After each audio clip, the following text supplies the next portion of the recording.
સુરત શહેરમાં હત્યા, લૂંટ, ચોરી જેવી ઘટનાઓ દિવસેને દિવસે સામાન્ય બનતી જઈ રહી છે।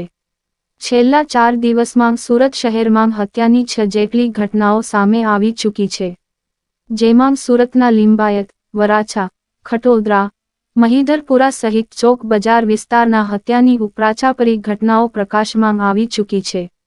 જ્યારે આજે સુરતના મહિધરપુરા વિસ્તારમાં બનેલી હત્યાની ઘટનાનો ભેદ પોલીસે ગણતરીના કલાકોમાં ઉકેલી કાઢી મહિલા સહિત 2 આરોપીઓની ધરપકડ કરી છે। મહિધરપુરા સ્થિત રેલવે સ્ટેશન પાર્સલ ઓફિસ નજીકથી યુવકની હત્યા કરાયેલ લાશ મળી આવવાની ઘટનામાં પોલીસે ગણતરીના કલાકોમાં જ ગુનાનો ભેદ ઉકેલી કાઢી હત્યારા પ્રેમી અને પ્રેમિકાની ધરપકડ કરી જેલના સળિયા ગણતા કરી દીધા છે।